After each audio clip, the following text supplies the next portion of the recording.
जाएं, उनसे संबंध नहीं रखें, और जो भगवान का ध्यान करते हैं या किसी मंत्र आदि को लेकर के, वो उससे करें। कई लोगों को मेरी उपस्थिति में ऐसा कई ने बताया है, कई लोगों को कई प्रकार का अंदर अनुभव होने लगता है, तो ठीक है, वो भी ठीक है, सब भगवान कर रहे हैं ऐसा मानिए, सब भगवान कर रहे हैं। तो थोड़ी देर बैठेंगे ऐसे, फिर कुछ एक दो लोग नए भी हैं इसलिए बता रहा हूँ, जब मैं ओम बोलूँगा तो जैसे समाप्त करते हैं ध्यान, फिर उसके बाद जैसे आगे चलो।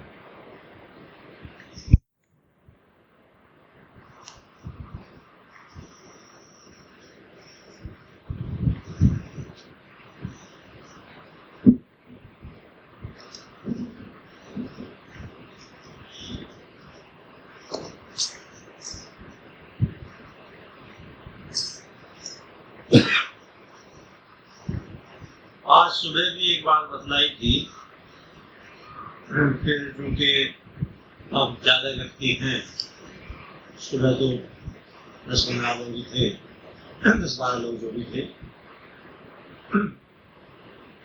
तो वही बात थोड़ी दोबारा मन में आ गई है बताने की।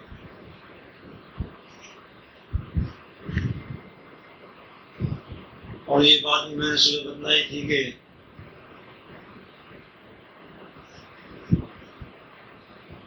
प्यास होने की बात है, जिसमें प्यास हो पानी तो मिल ही जाएगा, प्यास नहीं है तो प्यास हो तो ठीक है। तो प्यास से, क्योंकि आप लोग बाहर से आए, इतनी दूर से आते हैं, अपनी सारी आज के जीवन में व्यवस्था करके कैसे कैसे आते हैं, तो मैंने सुबह भी कहा था, इसलिए रविवार होते हुए भी मैंने सुबह भी कार्यक्रम रख दिया 11:30 बजे से, और फिर इस समय भी, कल तो गुरु पूर्णिमा का पूजन है ही,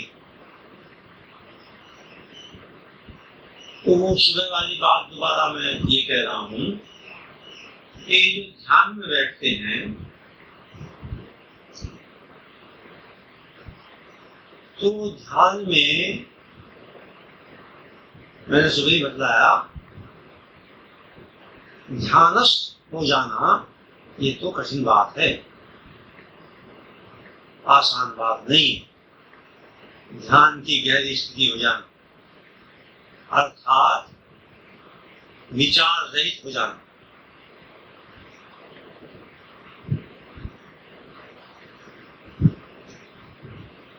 निद्रा भी न हो और विचार भी न हो, जागरण की स्थिति हो, अंदर चैतन्य पूरा अपने आप में हो और विचारों की बिना लहर के हो, ये आसान बात नहीं है।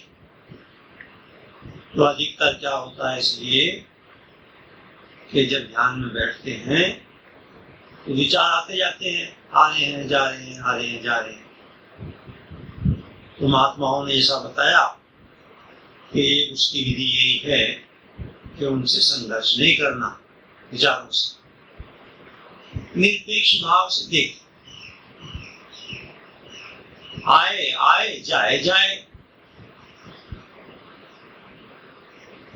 न तो ये इच्छा करनी कोई अच्छा विचार जिसको हम अच्छा कहते हैं या अच्छा भाव आया तो वो ठहरे, और ना ये इच्छा करने के कोई ऐसा विचार या भाव जिसको हम खराब कहते हैं चला जाए, अपना कोई मतलब नहीं उससे। ऐसी उदासीनता का भाव, एक तो ये विधि है। ऐसी विधि से फिर धीरे धीरे समय पर विचार शांत हो जाएंगे। लेकिन एक दूसरी बात मैंने और बताई सुबह, वो फिर बतला रहा हूं कि उस तरह की ध्यान की बात न बने तो कोई चिंता की बात नहीं, फिर शांत बैठ करके भगवान का स्मरण करो। किसी भी मंत्र का जाप करते हैं, अंदर ही अंदर जाप करो। करते हो। किसी भी इष्ट को लेकर चलते हैं, उस पर ध्यान केंद्रित होता हो, वो करो।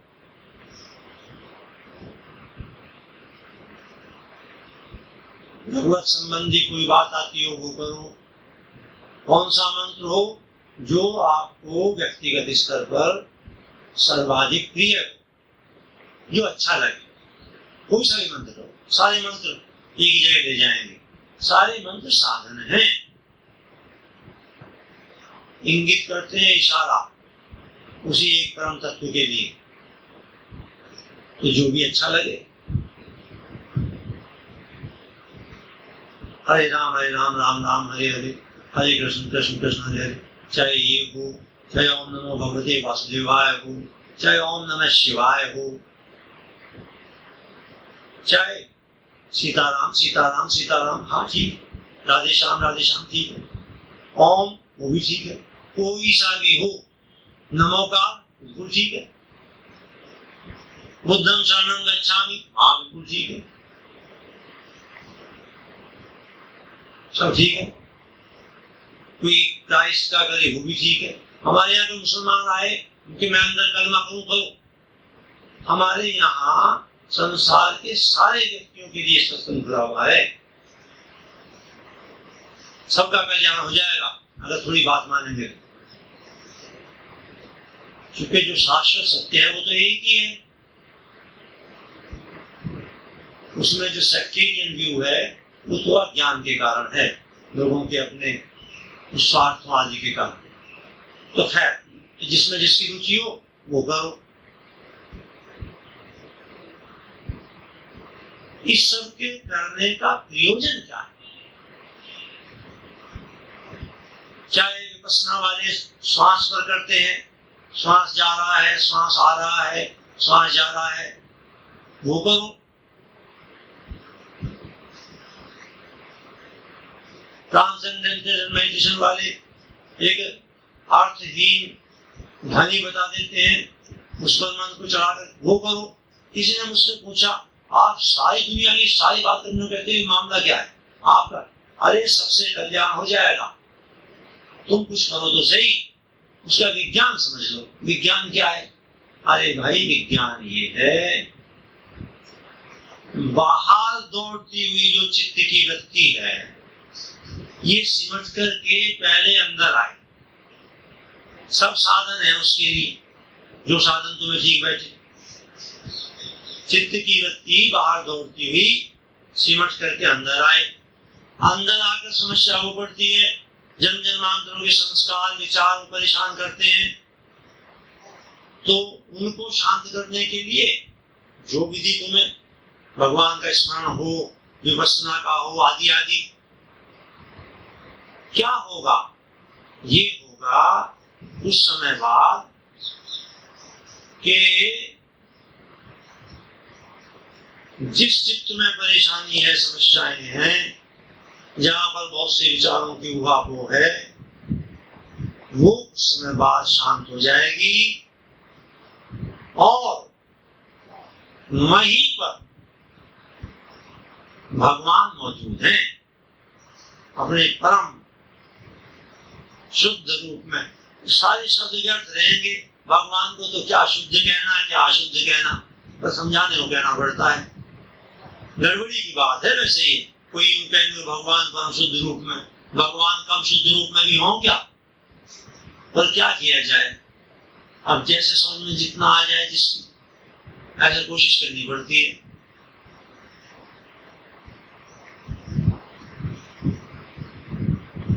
वह जो कल्याणकारी अनुभव घटता है, स्वरूप बोध का, आत्मज्ञान का कहो, भगवत प्राप्ति का कहो, वो पहली बार अंदर घटता है, शरीर में, ब्रेन सेल्स में घटता है।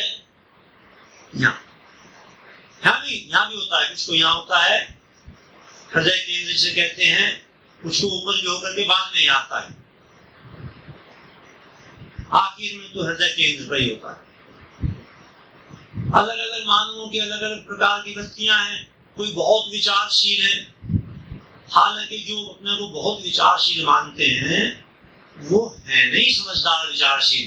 बिना मतलब के विचारों को सब तूफान आते रहते हैं, तो समझते हैं बड़े कमाल के आदमी हैं। तुम 2 दिन के आदमी हो, बेकार। दुनिया भर की बात आ रही है, कहाँ की समझ रहे हो अपने को समझदार। लेकिन अब जैसे भी बीमारी है उसको दूर तो करना है ना, तो कुछ को पहले ऊपर होता है, ब्रेन सेल्स में भी होता है कुछ को अनुभव प्रकाश आदि का, बाद में फिर वो हृदय केंद्र में नीचे, अर्थात हृदय। अब भी पूछेंगे कुछ, हृदय किसे कहते हैं? अरे भाई कई बातें छोड़ दो, हृदय प्रेम को कहते हैं। प्रेम तो जानते हो ना, क्योंकि हृदय किसे कहते हैं? बड़ी झंझट है। एक डॉक्टर वाला हृदय है, एक इमोशंस का सेंटर, वो यूं कहते हैं कि सब ब्रेन सेल से चलता है। मॉडर्न मेडिकल साइंस सब ब्रेन से चलता है। एक कुछ दूसरे योगी हैं, वो फिर यूं कहते हैं यहाँ तीसरा नेत्र होता है प्रकृति के बीच में। एक यूं कहते हैं, बहुत बड़े महात्मा, बात तो ठीक ही है, वो भी बहुत बड़ी बात है कि जहाँ दोनों फेफड़े हैं वहां पर संवेदनशीलता का केंद्र होता है, अपनी नाभि से 10 अंगुल ऊपर, ऐसा केंद्र अंतःकरण कहते हैं उसे योग में, जिसके बारे में बड़ी सीधा बात है। वो कहाँ होता है? ऐसे कि कोई आदमी जब किसी बात को बड़े उससे कहता है पक्की तरह से, तो कहने लगे तुम कहा मैंने देखा, ये ऐसा इशारा होता है। आप हाँ मैं था, कहीं इशारा होता है। मैं किसी का इशारा ऐसे नहीं होता, आपसे हाँ मैं था ऐसे नहीं होता। आप माते हाँ मैं था, यहाँ किसी का नहीं होता। शायद स्वाभाविक बात है, हाँ जा वही जाएगा अंतःकरण। खैर, तो ये योग की बातें हैं। खैर, मैंने इनको भगवत कृपा के कारण से सारी को मिला करके, इसका भगवत कृपा से होता है सब, महात्माओं की कृपा से, भगवत कृपा से, संत कृपा से मुझे कुछ ऐसा हुआ कि मैंने इन सब बातों का वो निकाल दिया। क्या कहना, जूस समझ लो, एक तरह से सार निकाल दिया। हृदय माने प्रेम, ये संदेह है कुछ? तो मस्तिष्क आदि में बहुत सी बातें होने के बाद में भी फिर प्रेम का अनुभव होता है बाद में। कौन से प्रेम का? असली वाले प्रेम का। असली वाला इसलिए कहना पड़ता है कि नकली प्रेम की बात बहुत चल रही है आजकल, तो ज्यादा ही चल रही है। I love you, you love me, अरे दोनों मरोगे जन्म में, ना तू करे ना तू करे। वासना को प्रेम थोड़ा ही कहते हैं, मोह को भी प्रेम नहीं कहते हैं, आसक्ति को। ऐसे लोग मेरे सुनने में आए कि I love my car very deeply. अरे तुम्हारी कार ही मिली थी सारे संसार में। अरे भाई कोई, अरे कार से तो कुत्ता होता ही ठीक था भाई, कम से कम जिंदा। मतलब ऐसा पतन का समय हो गया है। So and so loves his house very much. अरे तुम्हारे पत्थरों को लव करता। तो इसलिए मैंने ये बात बताई सीधे शब्दों में, ऐसे शांत होकर के फिर बाद में प्रेम प्रकट हो जाएगा समय पर, फिर सब काम बन जाएगा पूरा जिसके लिए जीवन मिला है। एक बात तो खैर मैंने ये थोड़ी सुबह बताई थी, जरा एलॉबरेट कर दिए बात। इसलिए बात कराते हैं, बाहर को दौड़ती हुई व्यक्ति, बाहर को दौड़ता हुआ मन सिमट करके अंदर आए, और अंदर आकर के कुछ घटना घटे अपने अंदर, ताकि आगे बात चले। एक तो ये बात।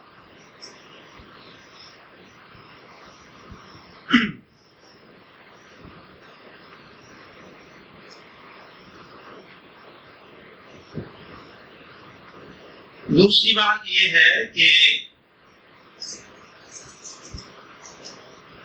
अब यहाँ पर कुछ क्रम चलाया हुआ है शाम के सत्संग का।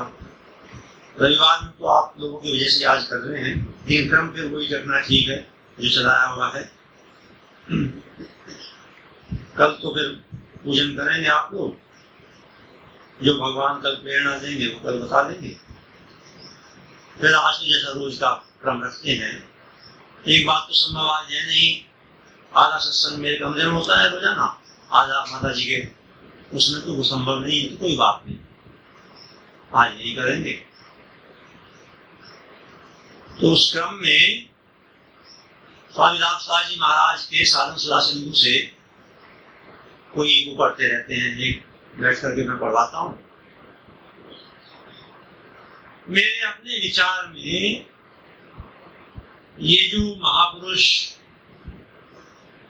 हमारे अपने समय में इस पृथ्वी पर आए, स्वामी रामदास जी महाराज, ये एक आध्यात्मिक जगत की आगे बहुत बड़ी घटना मानी जाएगी। इनका आविर्भाव, इनका आना, फिर इनके द्वारा साहित्य का लिखा जाना, जो कुछ बातें इन्होंने लिखी हैं, आगे जो समय आएगा उसमें ज्यादा ऐसा हुआ ही करता है। अपने समय में तो आदमी ऐसे दिखा देता है, फिर बाद में समय बीतता है। तो सभी साथियों को मैंने बताया हुआ है, भगवत गीता से संपर्क करना चाहिए प्रतिदिन। कल कुछ और बातें बताएंगे, और स्वामी जी महाराज की तो अनेक पुस्तकें हैं, उसमें भी ये साधन सुधा सिंधु संकलन कर दिया है। तो थोड़ी देर इसको पढ़ते हैं रोज, यहाँ आज भी वही रखेंगे। फिर जो भी क्रम रोज का है, तो थोड़ा कौन पड़ेगा भाई आज, गौतम तुम पढ़ोगे आज, तुम भी इधर आ जाओ से अब जो क्रम रोज का है यहाँ से, जो क्रम रोज रहता है, हाँ मेरे पास है, मिल यार, हाँ बोले आप पढ़ने वाला, ऐसा मुझे प्रेरणा आई। जो क्रम चला रखा है वो वही चलाएंगे। हाँ फिर ऐसा करो कि हाँ बैठ के जाओ, हाँ चलिए ये चलो, हाँ ठीक है। अभी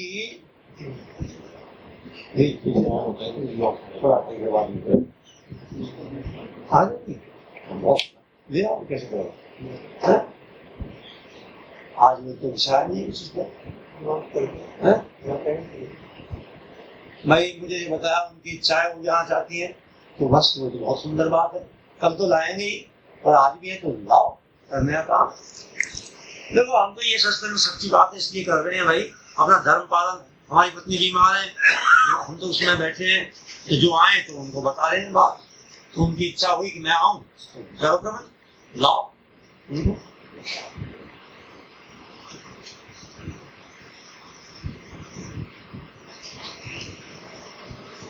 आप तो बिछा करके सब प्रबंध, चलो बैठो अपने स्थान पर, आराम से करते हैं।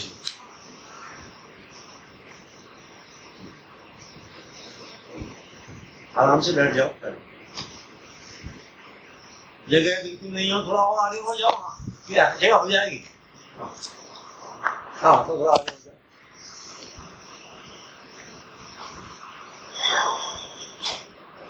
संख्या ज्यादा होने से पहले ही एक हॉल तैयार हो गया है वैसे पास में, और उसमें थोड़ी बहुत कुछ रह गई है, कभी वो भी हो जाएगी। ये साधन तो अपने आप आ जाते हैं, भगवान का काम नहीं चलता। हाँ बस पीछे जगह होनी चाहिए। चलो बैठ। अच्छा जो चल रहा है, कल से शुरू किया था महाराज का प्रवचन,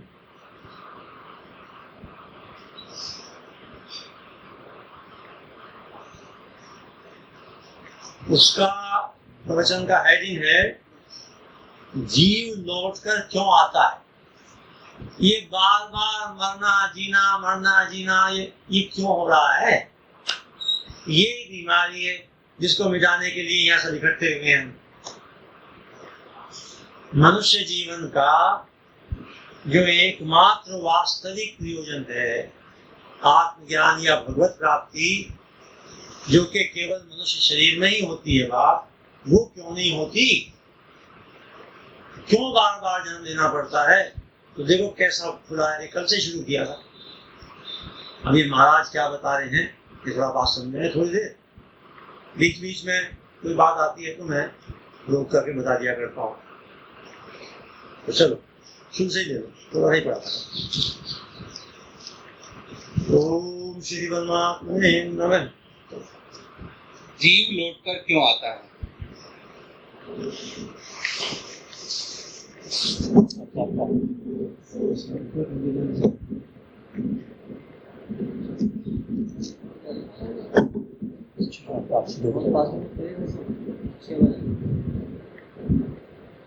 जीव लौटकर क्यों आता है? श्रीमद् भगवद गीता में भगवान ने कहा है कि यह जीव साक्षात मेरा ही अंश है। ममैवांशो जीव लोके जीव भूते सनातन। यह मेरा अंश यहाँ जीव लोग अर्थात संसार में आकर जीव बना है और यद गत्वा न निवर्तन्ते तद धाम है परमम मम। मेरा परम धाम ऐसा है जहाँ जाने के बाद वापस लौटकर आना नहीं पड़ता। तो फिर जीव को भगवान के धाम में जाना चाहिए। जैसे कोई संतान अपने पिता के घर जाती है, इसी प्रकार जीव को भगवान के धाम में जाना चाहिए। यह जीव पुनः संसार में लौटकर क्यों आता है? अब आप ध्यान देकर इस प्रश्न का उत्तर सुने। जैसे आप हम सभी यहाँ सत्संग के लिए आए हैं और समय पूरा होने पर यहाँ से चल देंगे। यदि जाते समय हमारी चद्दर भूल से यहाँ छूट गई या कोई भी चीज यहाँ रह गई तो हमें उसे लेने के लिए वापस आना पड़ेगा। देखो कितना अच्छा उदाहरण दिया है महाराज। मेरे ख्याल में ज्यादा पास में बहुत सीधी तरीके से बताया है महाराज। भाई हम सत्संग के लिए इकट्ठे हुए हैं, सत्संग समाप्त होगा चले जाएंगे। अगला सत्संग में आना बात अलग है, लेकिन जाकर के बीच में कोई आ जाए, क्यों आएगा? महाराज कहते हैं मेरी अगर चद्दर छूट गई यहाँ या पर्स छूट गया तो उसको लेना। ऐसे ही हर बार के जन्म में अगर यहाँ कुछ छूट गया, कामनाएं आगे बताएंगे, तो वापस आना पड़ेगा। और चादर वादर पर्स वर्स सभी लेके चलेंगे, कोई जरूरत नहीं आने, काम बन गया पूरा। चलो इसी तरह इस जीव ने संसार की जिन जिन चीजों में ममता कर ली, चाहे वे घर, परिवार, जमीन, रुपए कुछ भी हो, उनके छूटने पर ममता के कारण इसे लौटकर आना पड़ता है। ममता मेरा माना, फंस गए, फिर दोबारा आना पड़ेगा। तो मेरा कुछ मानना नहीं, और ऐसा भी नहीं है कि जब मेरा नहीं है तो मेरा क्या मतलब इन चीजों से, ना मतलब भी रखना है, उनका सदुपयोग करना है निस्वार्थ भाव से।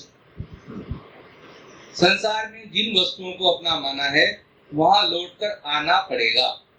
यह शरीर तो सदा रहेगा नहीं, पर अतः दूसरा शरीर धारण करके आना पड़ेगा। अब किसी भी योनि में जन्म ले, उसे फिर उन वस्तुओं के पास आना पड़ेगा। हमने एक कथा सुनी है। एक बार श्री गुरु नानक जी महाराज कहीं जा रहे थे। उनके साथ उनके 2-4 शिष्य भी थे। किसी शहर की धान मंडी में से होकर निकले। धान मंडी में गेहूं, जौ, बाजरा, मोठ, चना आदि अनाज के बहुत से ढेर पड़े थे। इतने में एक बकरा आया और एक मोठ की ढेरी में से मोठ खाने लगा। वहां पर उस ढेरी का मालिक बैठा था।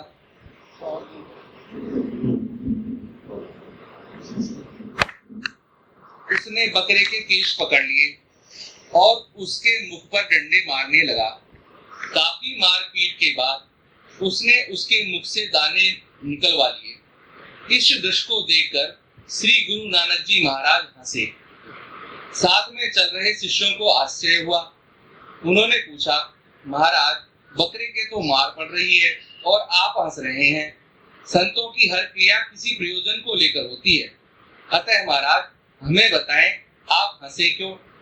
तब श्री नानक जी महाराज बोले, देखो जो मार रहा है वह बनिया इस बकरे का बेटा है और यह बकरा इस बनिए का बाप है। इससे पहले के जन्म में यह इस दुकान का मालिक था। इस दुकान में इसका बैठने का स्वभाव था। भीतर दुकान और बाहर में जो बरामदा है इसी पर यह बैठा रहता था, इसलिए आजकल भी रात में यह बकरा वहां ही बैठता है। इसको याद नहीं है, लेकिन इसको यह जगह ही अच्छी लगती है। इसने बड़े बड़े देवताओं की मनौती करके इस पुत्र को पाया था। कमाया हुआ बहुत सा धन इसी बकरे का है, लेकिन आज थोड़े से दानों में भी इसका हिस्सा नहीं है। खाने के लिए आता है तो मार पड़ती है और मुंह के दाने निकाल लिए जाते हैं। लोग फिर भी संग्रह करते हैं। बिल्कुल ऐसा ही होता है, पक्का समझ लेना, काल्पनिक बातें नहीं मानना ही। ऐसा ही है। शरीर छूटते समय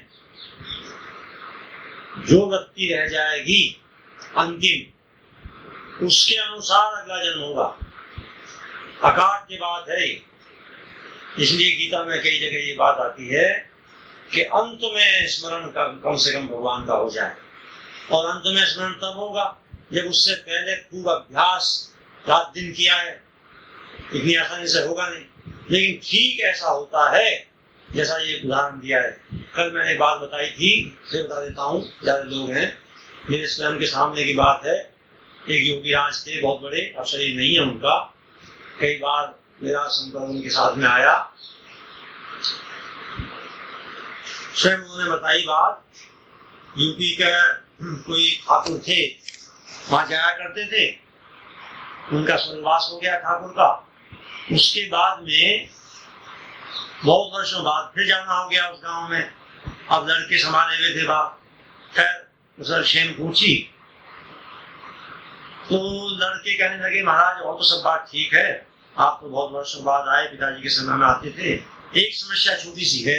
भाई क्या कि बंटवारा हो गया था भाइयों में। बंटवारा होने के बाद में ये एक बच्चा बड़े भाई का बार बार उधर जाता है दूसरे भाई के उसमें, और उसमें भी दौड़ करके एक खास कोठे में मकान में चला जाता है, रुकता ही नहीं है। इससे छोटी छोटी बात से झगड़ा होता है, पता नहीं क्या बात है। तो महाराज ने कहा कि भाई मैं बताता हूँ, ये बताओ, मैं तो था नहीं यहाँ, ठाकुर साहब का जब शरीर पूरा हुआ तब की बात बतलाओ। तो सोच विचार करके कौन कौन थे चारपाई के पास, कैसे कैसे खड़े थे, तो ये बात सामने आई एक कि वो जो बड़ी बहू थी, बड़े लड़के की बहू, ठाकुर साहब का उसमें ममता ज्यादा थी, उस पर ज्यादा भरोसा करते थे, मेरी सेवा करती है, ये खास बहू है। और जब शरीर छूट रहा था तो बहू ने भी बताया कि हाँ मेरी तरफ खास तौर से देख रहे थे। तो महाराज ने, योगी राज ने कहा कि ठाकुर साहब आगे, और बंटवारा तो वो खुद ही कर गए थे जमीन जायदाद का, सोना रह गया था गड़ा हुआ। पुराने घरों में ठाकुरों के में बहुत सोना हुआ करता था पहले। महाराज ने, योगी महाराज ने, कई बार मेरा संपर्क आया उनसे, कई घटनाएं घटी उनके मेरे बीच में भी। कहा कि यहाँ पर खोदो, खुदवाया, निकला वहां से। जैसा कर रहे हैं, जो कुछ चित्त साथ में जाएगा वैसा ही घटित होगा। ये सब भी गीता में दिया हुआ है पूरा पूरा। एक जगह श्लोकों में बता रखा है भगवान ने कि जिसकी बुद्धि शुद्ध होती है वो इस आत्मा को भोगते हुए भी, जाते हुए भी, प्रवेश करते हुए भी देखता है। उसमें एक शब्द है क्या, दूसरे डॉक्टर क्या है, हाँ उसका अनंतन, हाँ उस श्लोक में डॉक्टर साहब, चलो आज पीछे बैठे इसलिए मैं हाँ कहीं वहीं से स्वाद, डॉक्टर साहब को याद है मुझे श्लोक वगैरह जरा कम याद है। अच्छा, तो ये भी बता रखा है, सब गीता में है पूरा का पूरा। सारे ब्रह्मांड का रहस्य है गीता में, उससे बाहर कुछ नहीं है। तो ये मैंने इसलिए बात बताई, महाराज ने ये उदाहरण। चलो, यह जीव जिस किसी वस्तु या जगह में आसक्ति, प्रियता या वासना रखेगा, उसे मृत्यु के बाद चाहे कोई भी योनि मिले, हाँ, उसी जगह आना पड़ेगा। हाँ, कोई भी योनि मिले। योनि तो होगी संचित जो कर्म होते हैं, कर्मों का विभाजन कई बार बताया मैंने पहले, महाराज ने खूब दिया है। जितने कर्म किए जाते हैं जन्मों में संचित, और जितने संचित से ये जन्म शुरू हुआ वो प्रारब्ध, और चलते हुए प्रारब्ध में जो अभी करते हैं वो क्रियमान। तो संचित का कौन सा हिस्सा दोबारा से जन्म होगा ये भगवान के अलावा कोई जानता नहीं। तो योनि कोई भी हो सकती है, इसलिए धन छोड़ के सांप बन के आ गए कोई। हाँ, ये जो जन्म होता है पुनर्जन्म, ज्यादातर परिवारों में वही होता रहता है। इस बार वो उसकी माँ बन गई, वो बेटी बन गई, वो बहू बन गई, समझे ना, वो बेटा बन गया, वही बन गया। पिछली बार तेने मुझे गाली दी थी, अब मुंह में डालूंगी, उसका बदला लूंगी। ये चलता रहता है वही परिवारों में बीच में। ऐसे करते करते दायरा विकसित होता है, फिर दूर तक होने लगता है जैसे विकास होता है जीवात्मा का, दूसरी तरफ भी होने लगता है। ऐसा बात आई है तो मैं कह देता हूँ, मेरे संपर्क में जो कई जीवात्माएं विदेशों की आई और इतनी समस्या करके परेशान होकर आती हैं, उनका कुछ जन्म पहले यहाँ हो चुका है इस देश में, कई का। ऐसा मुझे शुरू में दिख गया। अच्छा, कह रहे भाई जन्म यहाँ हुआ है, नहीं तो या कल्पनीय बातें हैं। कोई वहां से आए वैसा भी नहीं, हाईली क्वालिफाइड यहाँ आए। जैसा मैंने अभी बताया था, शर्त भी मैंने ऐसी लगा रखी है, उन शर्तों को पूरा करना। उनमें फिर आखिरी शर्त तो बहुत ही कठिन है। सबको ये कहा हुआ है अपनी जिम्मेदारी पर आओ, होटल में ठहरो, खर्चा करो, मिलने का 5 मिनट भी समय मिलना जरूरी नहीं, वापस जाओ। मैंने ठेका ले रखा है सारे संसार को ज्ञानी बनाने का। मैं तो कोई भी ठेका नहीं रखा, मैं तो अपनी यात्रा पूरी कर रहा हूँ। अच्छा, अब ये इतना 6-7 साल 8 साल से ऐसे बैठ गई तो हम यही बैठे हैं जो एक मिनट बात बताई, पहले जन्म होते हैं ऐसे। महाराज ये बता रहे हैं जहां आसक्ति रह जाएगी, योनि पता नहीं कौन सी हो, उस आसक्ति के अनुसार वहां जन्म लेकर के उस योनि में क्रियाएं वैसी घटेंगी, वो ही सुख दुख खाए तो वहां मचेगी। चलो, पशु पक्षी चिड़िया चूहे आदि उसी घर में आते हैं जिसमें पूर्व जन्म में राग था। कारणम गुण संगोश सद योनि निजन्मसु। ऊंच नीच योनियों में जन्म होने में कारण है गुणों का संग, आसक्ति, प्रियता, कामना। जो जड़ चीजों में प्रियता रखेगा उसको लौटकर आना पड़ेगा। जो बस एक वाक्य की कल्याण कर देगा, जो जड़ चीजों में प्रियता रखेगा उसे लौट कर आना पड़ेगा। देखो, ये जड़ चेतन का विभाजन समझना है। क्या कहोगे? थोड़ा जिसकी जड़ वस्तुओं में आसक्ति या प्रियता नहीं है और भगवान के साथ प्रेम है, वह भगवान को प्राप्त हो जाता है। इतनी विलक्षणता है कि अंत काल में भी भगवान का स्मरण करने वाला निसंदेह भगवान को प्राप्त हो जाता है। अंत काल में भी याद कर लें तो बेड़ा पार है। अंत काले च मामेव स्मरण मुक्त्वा कलेवरम यह प्रयाति स मद्भावम याति नास्त्र संशय। ठीक है, देखो ये बात जो महाराज ने आपने बताई, जिसका जड़ वस्तुओं में जरा भी राग रह जाएगा, आसक्ति रह जाएगी, उसको वापिस आना पड़ेगा दुख भोगने के लिए। यहाँ तो दुखी भोगना है और कुछ नहीं है यहाँ। अच्छा, क्योंकि जो सुख भोगना चाहता है उसे दुख भोगना पड़ेगा, और दोनों से ऊपर उठ करके आनंद प्राप्ति होती है, आनंद की। और जड़ वस्तुओं में जब तक राग है तब तक वापस आना पड़ेगा। ये महाराज के वचन है यहाँ पर। और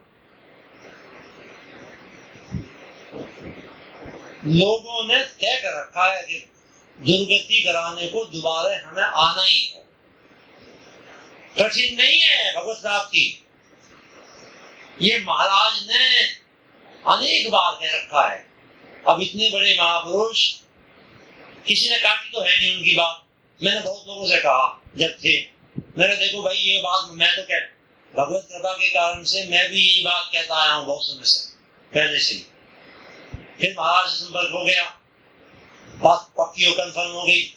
कई लोग ऐसा पूछते रहे बीच में, अरे भाई नहीं है कठिन, लेकिन उसमें क्या करा जाए, तुमने खबर कर सकती है कि नहीं हम तो दुर्गति कराने दोबारा आएंगे। तुम्हारी मर्जी भाई, उसमें कुछ नहीं कर सकते हम। लेकिन इसी जन्म में बिल्कुल संभव है, पता ही बात को समझना। तो एक बात जो महाराज ने कही, जो जड़ वस्तुओं में आसक्ति रखेगा उसे वापस आना पड़ेगा। पैसा जड़, मकान जड़, मिनिस्टर बन जाऊं, प्रेसिडेंट बन जाऊं, जड़, जड़ता है ये सब। पद, प्रतिष्ठा, नाम, अच्छा सारी, तो ये जड़ और चेतन, जिसको अभी अंदर में सब बात कर रहे थे, बदलाव कहते, शरीर, शरीरी, शरीर में रहने वाला, ये रहस्य समझ लो अच्छी तरह से। विज्ञान है पूरा, पहले समझ लें, बाद में उसमें आचरण, फिर अनुभव। 13वें अध्याय में जो क्षेत्रज्ञ बताया है, इदं शरीरम कौन्तेय क्षेत्रम इति अभिधीयते। कुंती नंदन, ये शरीर क्षेत्र है, और जो इसको जानता है वो है क्षेत्रज्ञ। तो ये शरीर और शरीर को जानने वाला चेतन, और शरीर और शरीर को जानने वाला, इसका अंतर जिसको जितना गहरा बैठ गया, अनुभव हो गया, काम बन गया, काम बन गया। इसी बात भूल है बस। जड़ के बीच में चेतन कैसे, कि बाद में 13वें अध्याय में अपने श्लोक में भगवान कहते हैं कि ये जो क्षेत्रज्ञ हुआ, शरीर को जानने वाला,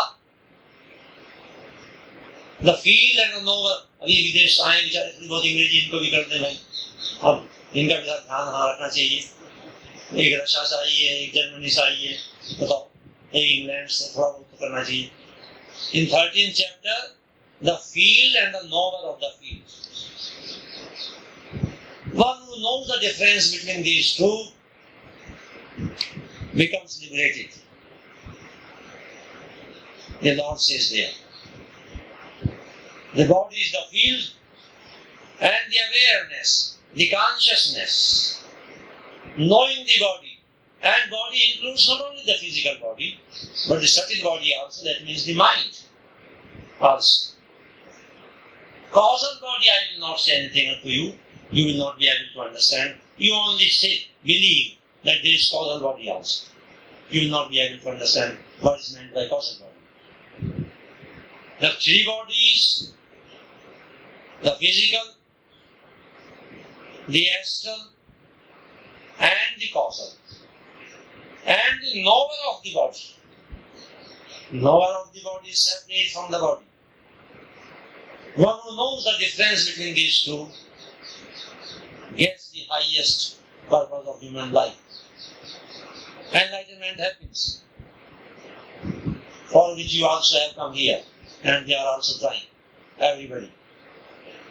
As in the morning I said, here only those should come. This is my clear declaration. Who want nothing but self-realization, experiencing God. मैंने आज सुबह बताया था, यहाँ पर वक्त का हमारा कोई संसार की कामना वामना पूरी करने वाला ना आ जाए। कभी कभी आते हैं, मैं भगा देता हूँ यहाँ से। कोई आ जाता है इलेक्शन में, क्या होगा, सुबह मैंने बात बताई थी, कोई आ गया था, मैंने कहा तुम जाओ भजन करो, नहीं मानना, मैंने सुनो ज्यादा आएगा तो तुम हरवा दो। यहाँ होता है और भी जा, सुन अब उसमें प्रेम के कारण हरवाऊंगा तुझे, खाली तुझे अकल आ जाए। अरे मूल आदमी क्या बन के देगा वहां है, यहाँ आना शुरू कर दे, वो समझ में कहा फिर वो आया नहीं दोबारा, समझे नहीं। हाँ मैंने कहा बहुत ज्यादा मजा आया, समझ नहीं तुम जैसे आदमी टोपी लगा करके पजामा पहन के यहाँ आ गए, मेरा मतलब लेना दे ज्यादा मतलब यहाँ उल्टा कर देता हूँ फिर वो आया नहीं। इसलिए अरे बेकार की बात वो क्या अध्यात्म में ऐसी अनेक प्रकार के किस्से हो रहे, थैली लेकर के पैसे लेकर काम, सब ये ढोंग है। तो जड़ चेतन ये राष्ट्र समझ लो अच्छी तरह से और गीता करते चले जाओ, सब काम बन जाएगा पूरा। बस ये थोड़ा हो गया नियम। अब रोज के क्रम के अनुसार थोड़ा मैं ये पढ़ता हूँ, दूसरी महाराज की, वही महाराज की पुस्तक है, थोड़ा हिस्सा मैं पढ़ता हूँ उसमें से।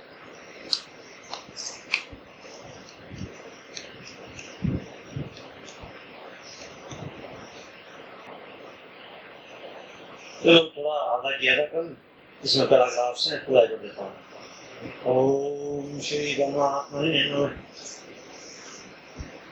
कर्म योग से शांति मिलती है, क्योंकि अशांति नाशवान पदार्थों के संग से होती है।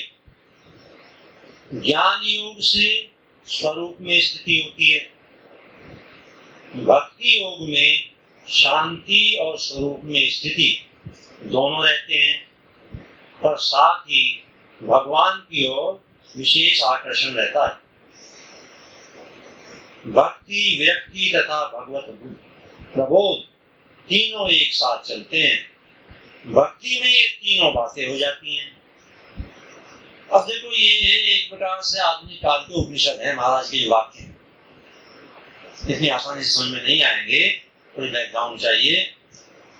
मुख्य रूप से हमारे पूर्वजों ने, महापुरुषों ने, संतों ने तीन मार्ग बताए। निष्काम कर्म का मार्ग जिससे भगवत प्राप्ति होती है, ज्ञान का मार्ग उससे प्राप्ति होती है, भक्ति का मार्ग। भगवान ने गीता में तो दो ही मार्ग बताए, निष्काम कर्म योग और सांख्य योग अर्थात ज्ञान योग। भक्ति का मार्ग नहीं बताया, कारण है उसका मैंने कई बार बताई। भक्ति का क्या मार्ग बताएं? भक्ति का कोई मार्ग है ही कुछ नहीं, भक्ति कोई दे में मार्ग क्या बताएं? अब आप दो तो भक्ति पैदा हो, नहीं दे, आखिर में भक्ति के बिना कुछ होगा नहीं। तो शुरू में एक प्रकार से निष्काम कर्म और ज्ञान की बातें, तो महाराज कहते हैं कि कर्म योग से अर्थात जड़ता से संबंध विच्छेद हो जाता है। कर्म योग, दूसरों की अगर सेवा करोगे तो स्वाभाविक रूप से जड़ पदार्थों से मोह कम हो जाएगा। सेवा दोगे तो मोह बढ़ जाएगा, सेवा करोगे तो मोह कम हो जाएगा। और ज्ञान योग से स्वरूप में स्थिति, ज्ञान से क्या होता है?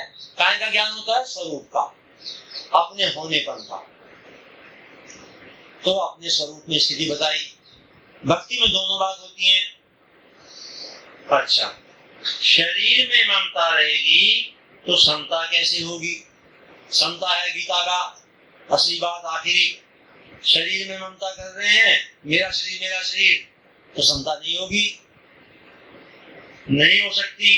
तुलसी ममता राम सो समता सब संसार। Yesterday I said for you, three prominent paths are there: the path of Karma Yoga, the path of knowledge or analysis, Jnana Yoga, and the path of devotion. Through all the three, one realizes. Here the saint is saying, and I am explaining that, these paths are not exclusive. They all are intermingled. Nobody is completely on the path of Karma Yoga, nobody on Jnana Yoga, nobody. Everybody has the body to work. There are emotions for love. And there is mind for analysis. So the best thing is to use them all. In the end, there will be devotion towards the Lord. Train ऐसी अग्नि है जिसमें पढ़ने वाला तो आनंद में रहता है, पर देखने वाला जलता है। अभी बड़ी गहरी बातें कह रखी है महाराज ने।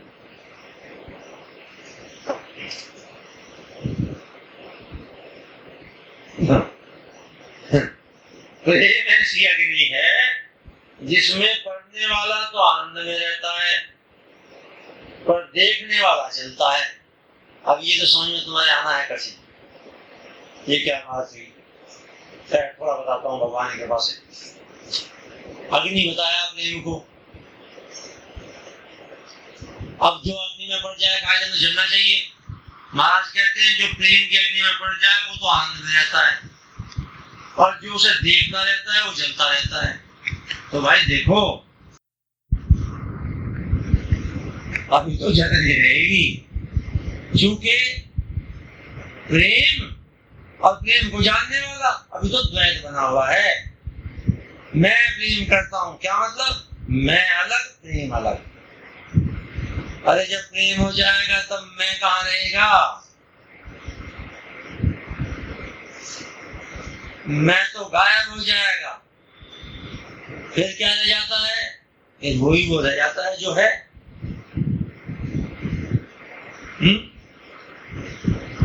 अरे सांसारिक प्रेम का उदाहरण देता हूँ, ये बात तो समझ में जरा कठिन है। दिव्य प्रेम, भगवत प्रेम, भगवत प्रेम की बातें तो थोड़ी बहुत समझ में आत्मबोध के बाद होती है, समझ में आती है पूरी बात। दिव्य प्रेम तो अलग बात है। संसार के प्रेम से थोड़ा उदाहरण देता हूँ। सबसे संसार में ऊंचा प्रेम किसका होता है? माँ का। और माँ कभी कहती है कि मैं प्रेम करती हूँ? अरे माँ तो करती है, और चूंकि वो करती है तो इसलिए बनाती है बहुत बढ़िया चीज घर में और खाती नहीं है, इंतजार करती रहती है वो खेल के आवे तो उसे खिला दूं। बनाया जिसने वो खाने में इंटरेस्टेड नहीं है, वो खिलाने में है, प्रेम के कारण। इसलिए प्रेम की बात को नारियां ज्यादा समझती है, पुरुष कम समझते हैं, समझे ना? इसलिए फिर एक दूसरे हमारी संस्कृति के मार्ग में जो शिव की आराधना लेके चलते हैं, शिव कृष्ण राम सब एक हैं, भ्रम में मत पड़ना। अर्धनारीश्वर वहां पर शिव आधे नारी आधा पुरुष। अच्छा तो खैर तो आपने प्रेम की बात बताई, तो जैसे माँ का प्रेम उससे भी आगे भगवत प्रेम, जो भी देख रहा है वो जलेगा। जो सत्संग में नहीं लगा है वह सत्संग की महिमा नहीं जानता। हाँ, सत्संग की महिमा बिना सत्संग में लगे नहीं। और देखो भाई, जो महाराज कहते थे मुझे भी मन में आता है, सत्संग सब जगह मुश्किल है, होता नहीं है, जो होता रहता है तमाशा। सत्संग, सत का साथ आसानी से नहीं मिलता है। महाराज बाद के दिनों में बहुत दफे कहा करते थे, जो खूब लोग जाते थे उन्हें सब याद होगा, महाराज की बात कहते थे, अरे भाई अब प्रवचन नहीं हो रहे हैं, ज्यादा भाषण, क्या महेश जी क्या कहते थे, व्याख्यान। ये लोग जाया करते थे, मैं उनको भेज देता था, मैं भी गया। महाराज कहते थे, अरे व्याख्यान नहीं हो रहे हैं, अब सत्संग हो रहा है। अंदर का बाद का सत्संग उनका ऐसा है, हंसी हंस रहे हैं, एक हल समझ में नहीं आएगा क्या बोल रहे हैं, मगर वो जो हंसी है उनकी, वो सारे व्याख्यानों से ऊपर है। प्रेमा भक्ति की प्राप्ति के लिए करना नहीं है। ऐसी बात आ गई यार, प्रेमा भक्ति सबसे आगे की बात होती है भाई, ज्ञान के बाद। ज्ञान भी हो लिए, सत्य निष्काम कर्म भी कर लिए, बाद में प्रेमा भक्ति पैदा होती है। प्रेमा भक्ति की प्राप्ति के लिए करना नहीं है, प्रत्युत रोना है। रो तो प्रेमा भक्ति जगे, मगर वो रोना दुख का रोना नहीं है। कभी यूं कह देते तुम्हें छाती कूटो, अरे वो प्रेम का रोना पैदा होता है, एक और दूसरा रोना होता है ये तो मुसीबत है। इस बात गहरी बातों को नहीं हूँ कि आदत रोक करके पैदा होगी। अब यार मैं फलानी बात गड़बड़ होगी, मतलब अरे ऐसा बनाने में दूसरा रोना होता है। अच्छा है, तात्पर्य है कि प्रेमा भक्ति की प्राप्ति उत्कट अभिलाषा से होती है। बालक के पास रोने के सिवाय और क्या बाबर है। रोना है निर्बलता की आखिरी हद। निर्बल केवल राम। रोना कब आएगा? रोना आएगा संसार का रोना छोड़ने से। आगे ना देखो, मुझे पता मैंने जो बताया, दो रोने हैं। एक रोना संसार का है जिससे अपन खूब परिचित है। हाँ, उसमें तो एक तरह से स्पेशलाइजेशन है। अच्छा, ये दूसरा रोना है महाराज का। रोना आएगा संसार का रोना छोड़ने से, कामना छोड़ने से। कामना देखा करना, भक्तों के संतों के संग से भक्ति मिलती। भक्ति now for you also no complaint. The highest state of evolution ends into divine love, for which incidentally I said to one of the seekers, some seeker coming from Europe today or some days ago, she asked several times, what should I drink, what should I drink? I said to another seeker here, tell her if she can drink, let her drink divine love. And then she replied that completely I don't have. All right. Anyway, she is also here now, but why did I say? So he says here, the last thing is divine love. And for that, for having divine love, nothing is required to be done. It's not a part of spiritual practice. How it happens? The saint is saying, it happens not by doing, but by weeping. Now, in further sentences, he is telling, this weeping is not like the weeping in the world. This weeping is weeping for having divine in life, out of love. As a child out of love weeps for the mother. It is not due to some pain or agony. This weeping is different weeping. Because of that love for God, from inside another weeping starts. And in the last sentence he is saying that how this weeping will arise in you, the weeping due to love, he says this weeping will arise in you when you will stop worldly weeping. We are weeping for the material world. Stop it. Then that weeping will come out. So this part is done. After that, करते हैं उधर रखा है तो निकलने आप सारे करेंगे ये जो काम करते हैं टेप का रखा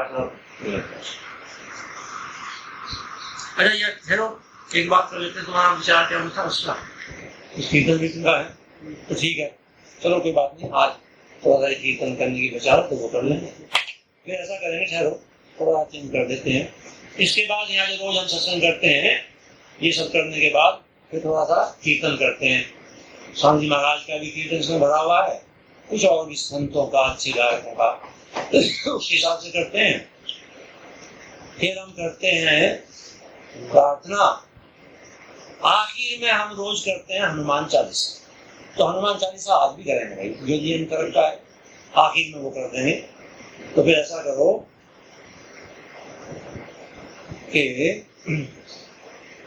अभी थोड़ा कीर्तन कर लो थोड़ा पास आ काम जाम पूरा कोई दिक्कत नहीं है कोई दिक्कत नहीं तो थोड़ा कर लो आए हैं तो कीर्तन एक ही बात है यहाँ से किया वहां से किया उसके बाद में फिर इस कीर्तन के बाद में प्रार्थना